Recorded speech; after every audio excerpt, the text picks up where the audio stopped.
Hi, this is Teresa Fernand, and I'm sitting here with Vasiliki Lagudis. Hi. In her beautiful Teachingspirit Healing Sanctuary. And I wanted to talk to her about what she does and who she is and what that looks like. So I will start off by saying to you, what exactly is a medicine woman? How do you work? What do you call yourself? Teresa, I get asked that question all the time. A medicine woman is someone that works with your spirit to heal your body and mind. I'm here to help strengthen your spirit, because when your spirit is weak, your body is weak, your mind and your emotions are weak. Agreed. So just as a doctor may take care of your physical body and a psychiatrist may take care of your emotional body, I am here to help heal your spirit. And so many times we walk around with a broken spirit, but we don't know where to go with it. So I'm very happy to be able to serve in that capacity. So where do you find, or what do you tell people about your training? If there's any, is it a natural instinct? Is there a repertoire? What do you have? What can you tell us? Teresa, it's a little bit of both. I figured. So, yes, I was born with this gift. And, I tell people all the time, I had imaginary friends when I was a child, and they never went away. We're still playing. So, I started this journey when my son was young. He was diagnosed as hyperactive ADD, and I did not believe in medicating him. And it opened a lot of doorways for me to natural medicine, food as medicine. And everywhere I went, I seemed to get the same response. You have to go meet this person.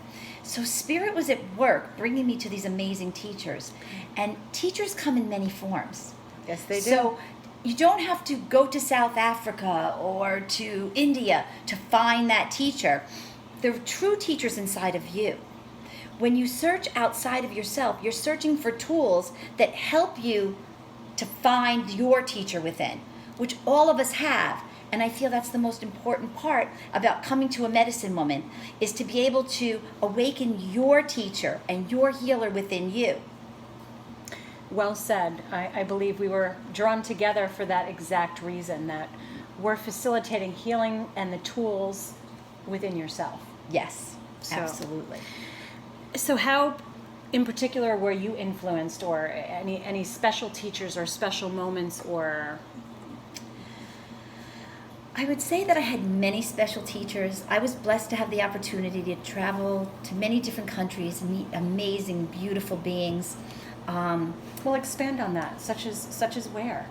I was trained by a shaman in Lapland. His name is Manos, and he taught me how to know what my energy field is. What is my frequency? Because if you want to learn how to work in other frequencies, you have to know your own first. And I was born with the gift of being able to sit next to someone and know what they're feeling or know what's going on and say, wow, something's going on with your gallbladder. And sure enough, they'd come back a week later and say, yeah, you were right about that. Right. But I never questioned it, and they never questioned how I knew. And as time went on, once I was trained, I could zone in on that. But the beginning was learning my frequency. Then I trained with a man that I love dearly. I call him my brother now, Artie Red Medicine.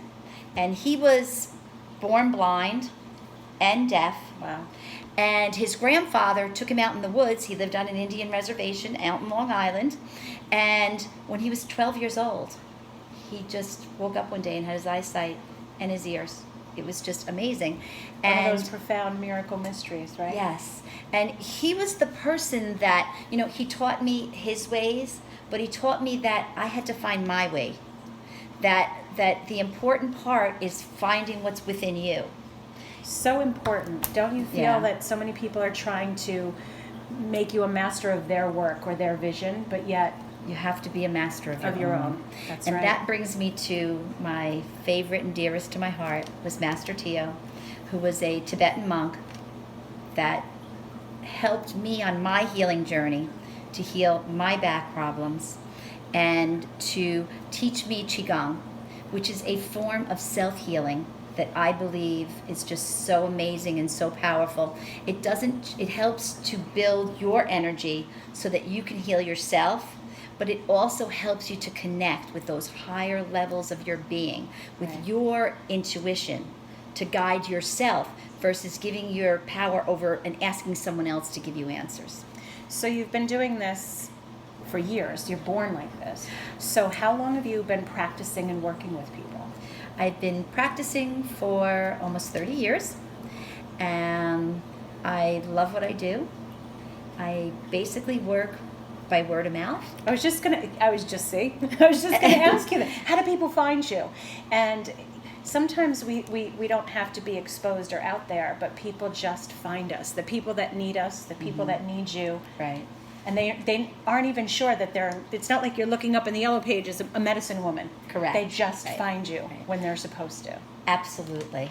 Also, as a medicine woman, when I start to work with a person, I work with the entire person. So I don't just work with their cancer or with their depression or with their insomnia. I get deep into the spirit, which is part of their life. So I eventually become the medicine woman for the entire family. So one person brings their tribe. So Of I course. have, so I have quite a few tribes, and they refer their family, which Right. becomes another tribe. Because I think people see instead of hear or read about. They want to know by people's experience, and Absolutely. that's what you're given is the experience for someone to walk away and say, hey, you're different, or you're acting different, thinking different, leading your lifestyle differently. What are you doing? How can I have that same feeling that you're in a good place? So would you say you're a facilitator for that? Absolutely. That is my passion. Yes. My passion in life is to free people from what I call the big fat lies. You know, the societal beliefs that operate through your unconscious into programs of how you make your decisions in your life. Right. And so many people walk around making decisions, living in jobs and relationships, and they're not happy, and they don't even know they're not happy, or that they don't love themselves, or they're not happy with themselves, but no one ever taught them how to be happy with themselves. And I love being able to have that opportunity to give them programs and give them practices and homework, I call it, exercises to do, to go inward and find that spirit and nurture that spirit and love that spirit, to really love yourself and all your shortcomings.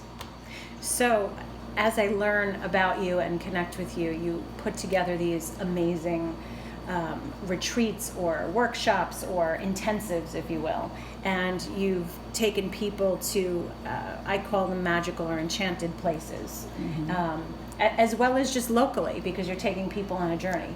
Why don't you explain some of those things about what that looks like and feels like if someone, I don't know what I need, but I'm coming to you. Okay, so usually when someone comes to me, the first thing I do is I assess where they are in their life, Right. what they're searching for, and where they are in what I call your life path. Then I go into your energy field and I assess physically and emotionally what's going on. And from there, we determine what comes next. For some people, they may be seeing me one-on-one for some time with a medicine woman to work on very specific things that are going on in their life or in their physical body. And then for others, I may recommend some classes that I offer. I have weekly classes, I have online classes, and then I have weekend retreats.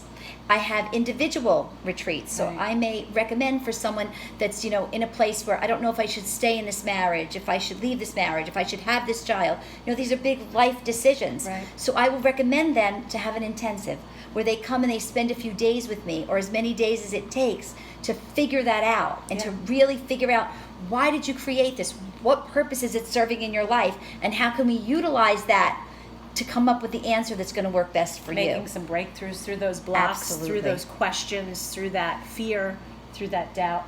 Absolutely. Yeah, I feel that. Yeah.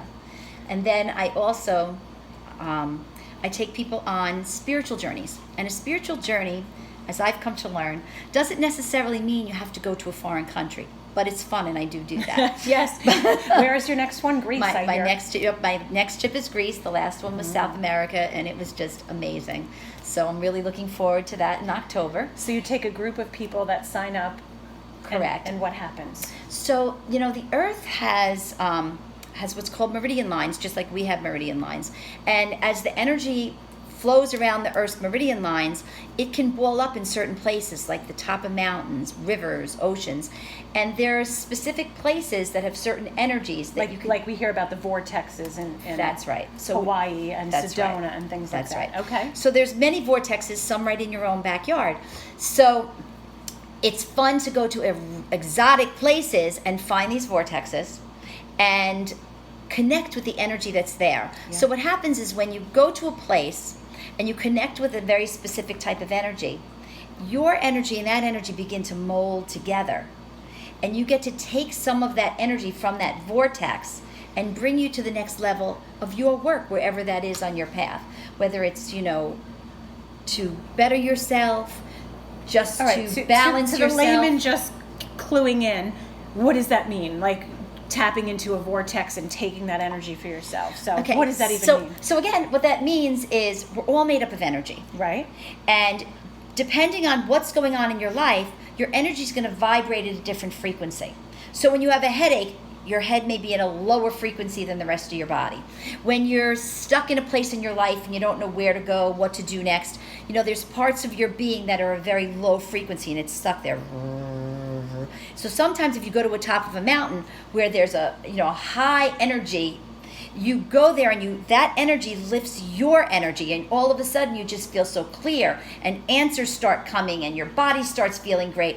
They have done studies on this that prove that if you spend 15 minutes in front of any body of water, that even includes a shower or a bath, that you will raise your frequency, that you will raise the good hormones in your mind. So for someone that's struggling with depression or someone that's struggling with sadness, to go to a body of water and then to really spend a whole week at a body of water can be really amazing and healing. Who doesn't love a tranquil bath? But the oceans, as we know, is so restorative because obviously natural sea salt washes things away, but there's electricity, there's power, there's energy in the ocean. There's also consciousness. So everything is made up of energy. All energy carries the consciousness. The waters carry the consciousness of the earth. And it's ever flowing, ever cleansing. Yes. So you can take on this clear, cleansing consciousness and the power of a waterfall. You take on that consciousness when you go to that space. So when we went to Iguazu Falls in South America, one of the biggest waterfalls in the world, and you feel that roaring rumble, you just feel your whole being washed, refreshed, and strengthened. So depending on what trip I take you on, whether it's the waterfall in Catskill, New York, or the waterfall in Brazil, that energy is there. You gave me a good segue. So tell me, you have a retreat and a healing center in Catskill, New York, that you do a lot of work there. So I do. Tell us about that. Okay, I have a small retreat center that is very intimate. I work with about 10 to 15 people at a time. That way, I can really do a lot of one-on-one work and we can experience together. We go up into the mountains. We go to the creek. Is this where a lot of your personalized one-on-one retreats, where Yes. these intensives happen? Yes, my intensives happen up in the Catskills, so you can tap into the energy of the mountain, the healing of the waters. You have the Hudson River, you have the Catskill mountain range, and you just have amazing healing energy up there. I also have my retreat center in Westchester, and my new, which I'm super excited about, my new outdoor sacred sanctuary. Both of my spaces in Westchester are on Lake Osceola, which is a lake named after a man that really helped the Native Americans. And this is historically known as the last place that free New York Indians lived. So the last to leave to go on the reservations were from here. Beautiful. So there's a lot of that beautiful energy still coming from the lake, coming from the area. The energy is still here, and it's pretty amazing. As we walked the property, you can feel it. Yeah. There are definitely little vortexes and spirits and sprites and things running around, and it feels like a magical place. It's a very enchanting feeling. So you've manifested such a beautiful oasis for people to heal, and thank you for offering it to all of us. Thank you, and I look forward to you coming to share it with me, because that's what it's all about. Thank you. My pleasure. Thank you. Thank you. Looking forward to meeting you. Vasiliki Lagudis, medicine woman, Qigong master. You also are a Reiki master and many things. You're an intuitive, a healer. What else would you like to call yourself? You are all these things. I am, first and foremost, a mother, a friend, and a woman here to help others. It's beautiful. So, that's a little bit about you, and here we are, and I hope that gives everyone a really good inclination to understand the work that you do and the beautiful spirit you are. Thank you. Namaste. Namaste.